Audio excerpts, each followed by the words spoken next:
দেশবাসীর কাছে দোয়া চেয়ে আমরা রওনা দিচ্ছি সৌদির উদ্দেশ্যে। আল্লাহ যেন আমাদেরকে বিজয়ের বেশে দেশে আসা তৌফিক দান করে। আমি এই সফরটা আমার জীবনের স্মরণীয় সফর হয়তো হবে যদি দেশবাসীর দোয়ায়। এবারের সফরটা একটু অন্যরকম, তবে 3 জন যাচ্ছে, আমি যেতে পারছি না। দেশবাসীর কাছে আমরা দোয়া চাই আমরা যেন বাংলাদেশের পতাকাকে সারা বিশ্বে উড্ডীন করতে পারি।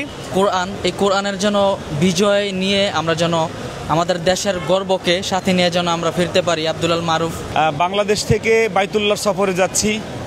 এ সফরটা একটু স্পেশাল এজন্য যে আমাদের সাথে আজকে বাইতুল্লাহর হেরেমের মধ্যে যে প্রতিযোগিতা হয় কোরআনের, এই প্রতিযোগিতার এবছর 30 পারা গ্রুপে বাংলাদেশ থেকে, সমগ্র বাংলাদেশ থেকে 1 নম্বর হয়ে আর রায়হান ইন্টারন্যাশনাল মাদ্রাসার ছাত্র, আমাদের আব্দুল্লাহ মারুফকে নিয়ে যাচ্ছি। সাথে যাচ্ছে কারি আবু রায়হান, জুবাই আহমদ তাশরিফ, তারপরে আমাদের 2 জন শিক্ষক যাচ্ছে। আমি এই সফরটা আমার জীবনের স্মরণীয় সফর হয়তো হবে যদি দেশবাসীর দোয়ায় আমাদের মারুফ ওইখানে লাল সবুজের পতাকাকে আমরা বাইতুল্লাহর মধ্যে আমরা উঁচু করে ধরতে পারি এবং বিজয় ছিনিয়ে নিয়ে আমরা বাংলাদেশে আসতে পারি। এজন্য দেশবাসীর কাছে দোয়া চাই, সবাই দোয়া করবেন আল্লাহ যেন আমাদেরকে বিজয় নিয়ে আসা তৌফিক দান করে। আমাদের সাথে জুনায়েদ আল হাবিব আছে, ও এবার মানে 2-3 দিন পরে হয়তো 4-5 দিন পরে যোগ হবে যে ও আমাদেরকে বিদায় দিতে আসছে। আমরা জুনায়েদের সাথে কথা শুনি, তারপরে আমরা তাশরিফের কথা শুনবো।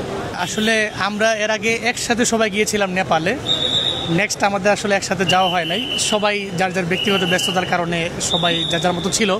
কিন্তু এবারের সফরটা একটু অন্যরকম, তবে 3 জন যাচ্ছে, আমি যেতে পারছি না। তবে আফসোস নেই, কেন, হয়তো আমি অচিরেই আসবো ইনশাআল্লাহ। আমি চেষ্টা করছি এবং টিকিট ধরার এখন তো টিকিটের দামটা একটু উচ্চ এবং মহা সিন্ডিকেট চলতেছে, এই জন্য আসলে আমরা পারছি না, তবু চেষ্টা করছি ইনশাআল্লাহ। আশা করি মিলিত হব। সারা বাংলাদেশ সহ সারা বিশ্বের যে সুনাম, কোরআনের যে খ্যাতি, এটা তার মাধ্যমে বাইতুল্লাহ বাংলাদেশের পতাকা ওঠানোর মাধ্যমে বাংলাদেশের সুনামও অনেক বাড়বে এবং আর রায়হানের সুনাম বাড়বে। বাংলাদেশের মাদ্রাসা শিক্ষার যে একটা তাসির এবং প্রভাব সবার মধ্যে পড়বে ইনশাআল্লাহ, সে আশা যাচ্ছে। আমি আর বেশি কথা বলবো না, এখন আসলে সময় খুবই অল্প, প্রায় 8:30 বেজে গেছে। আমাদের 1.5 ঘন্টার ভিতরে আমরা ইনশাআল্লাহ ফ্লাইটে উঠে যাব। আপনারা শুধু দোয়া করবেন, দেশবাসীর কাছে আমরা দোয়া চাই আমরা যেন বাংলাদেশের পতাকাকে সারা বিশ্বে উড্ডীন করতে পারি। আপনারা আমাদের জন্য দোয়া করবেন, আব্দুল মারুফের জন্য আপনারা দোয়া করবেন। আরও অনেক কথা হবে ইনশাআল্লাহ আপনাদের সাথে। আমারও একই কথা, এখন সময় নষ্ট করতে চাই না। আপনাদের কাছে আমরা বিশেষভাবে দোয়া চাই, যেহেতু আমরা পবিত্র একটা সফরে যাচ্ছি। প্রথমত মহান আল্লাহ তাআলার ঘরে, দ্বিতীয়ত উদ্দেশ্য হচ্ছে মহান আল্লাহ তাআলার যেই কোরআন, এই কোরআনের জন্য বিজয় নিয়ে আমরা যেন আমাদের দেশের গর্বকে সাথে নিয়ে যেন আমরা ফিরতে পারি। আব্দুল মারুফ ভাই, তাকে আমি বলতে চাই যে কি অনুভূতি ভাই? ইনশাআল্লাহ আশা করা যায় যে দেশের সম্মান বয়ে আনতে পারবো আমরা ইনশাআল্লাহ। আপনাদের দোয়া থাকলে ইনশাআল্লাহ দেশের সব মানুষের দোয়া আছে ইনশাআল্লাহ আপনার সাথে। আমরা কোরআন নিয়ে যাচ্ছি, সুতরাং মারুফের ছোট্ট একটু তিলাওয়াত এখান দিয়ে শুরু করে যাচ্ছি ইনশাআল্লাহ বাইতুল্লাহ। আউযু বিল্লাহি মিনাশ শাইতানির রাজীম। বিসমিল্লাহির রহমানির রহিম।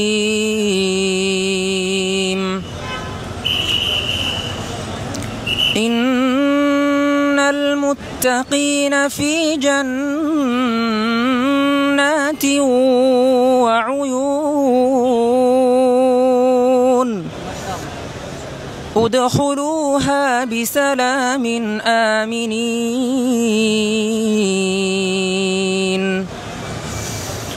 ونزعنا ما في صدورهم من غل إخوانا على سرر متقابلين لا يمسهم فيها نصب وما هم منها بمخرجين نبئ عبادي أني أنا الغفور الرحيم صدق الله العظيم। মারুফের সাথে ইসলামিক ফাউন্ডেশনের সরকারি প্রতিনিধি আমাদের প্রিয় জাকির সাহেব যাচ্ছেন।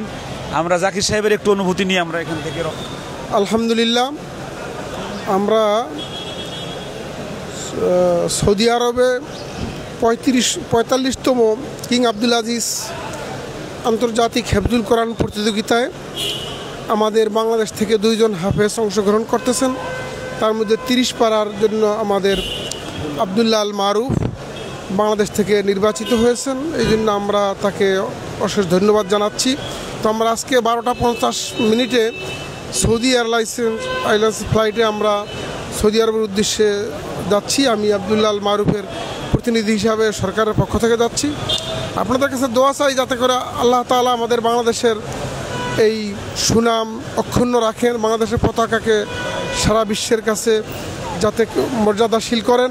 আব্দুল্লাহ আল মারুফ যেন এবং আমাদের যার একজন হাফেজ আছে বশির আলম, তারা যেন এই আমাদের বাংলাদেশের সুনাম অক্ষুণ্ণ রাখতে পারেন। এটি জন্য আপনাদের কাছে দোয়া চাই। দেশবাসীর কাছে দোয়া চেয়ে আমরা রওনা দিচ্ছি সৌদির উদ্দেশ্যে। আল্লাহ যেন আমাদেরকে বিজয়ের বেশে দেশে আসা তৌফিক দান করে। আসসালামু আলাইকুম রহমতুল্লাহি ওয়া বারাকাতুহু।